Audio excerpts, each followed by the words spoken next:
او څه ګورئ تاسو خو ډېر بې وفا خر دی راځئ نور تپوسونه به د ده نه وکړو چې دا په ده باندې څه تېر شوي. السلام علیکم بابا. وعلیکم سلام. خیر علی بچے. بابا څنګه چل دی؟ خیر دی، بالکل خیر دی. دا خر ولې داسې پریشانه دی ماما؟ نو دې پریشانه ځکه دی چې د ما سره ډېره بې وفایي کړې ده. بې وفایي کړې؟ په ده ته څومره وزن وړی بابا؟ یاره د باندې زما اړه سېزري کېږي، ځوان دی کمزور دی او دی کمزور دی نو زه دغه 3-3.5 منه وزن پې وړم، زما پې زړه خفه شي. هېڅ وزن نه وړی بابا، دله ته ورکوې څه؟ دله چې جي د ګوپیان نه سیزن چالو شوي نو 3 کړۍ ګوپیان د ورځې خوري. هېڅ خوراک نه کوي بابا او بیا هم دی تا سره وفا نه کوي. دی ډېر بې وفا دی، اخره کې ماله لته راکړي. لته درکوي او که نه مینهوالو دا خر دی، د کور نه را بخر دی، ولاړ پنور دی، دی د دې خپل مالک نه مرور دی.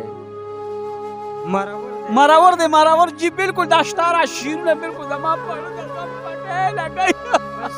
ماما دا زه چې کومه شاعري کوم دا ډېره دردېدلې شاعري ده، ډېر دلسوز شاعري ده. دې خفګان کې مالم شعر را یاد شو، وایي زړه به درکم د نسوارو په ګوتی کې، زړه به درکم د نسوارو په ګوتی کې، بیا مې ګوره د ګوپیانو په پاړه کې. واه زبردست شعر یې ووی. دې خر دې دومره خفه کړی، ړلی ورله دومره غم اچولی چې شعرونه یې زده کړي، پکې شاعر شو. د خر د لاسه شاعر شوی.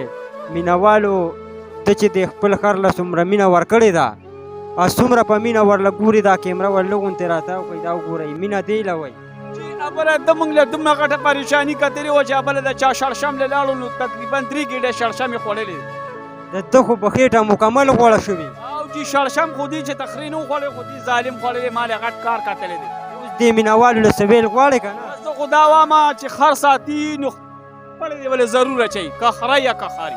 مینه دې ورسره کوي یا نه کوي؟ مینه د ښه شعر زناور دی، خو زمونږ خلک سي بس خره به راولي اپرې بیا دي نو د چا په سر لاړ شي نو وایمې او مسالې دې جوړې شوي نو ښه داره مهرباني دې وکړي چې دا خر او دا خر ټټو دې بالکل تړي نو دا به وایمې مایمې جي نه جوړېږي. مینهوالو دا تاسو چې څه واورېدل په دغه خبرو باندې تاسو له عمل کول پکار دی، ولې چې خرونه راوځي تاسو ورله پړي نه اچوئ، ساتلی نه شئ. خر چیرې لومبې ورله یو موټی ګیالی، ولې چې د چا ګیاله نه ځي، د چا فصل نه اوري، ځکه چې دې نه ډېرې غټې غټې مسلې جوړېږي. دی وایي چې دا زما جانمن دی. ماما جی دې د اګسټ پښتو دی، دې تقریبا دې چې ما کله راوستو نو د ټریله کې ما راوستو، ټریله کې دې کنټینر نی وي.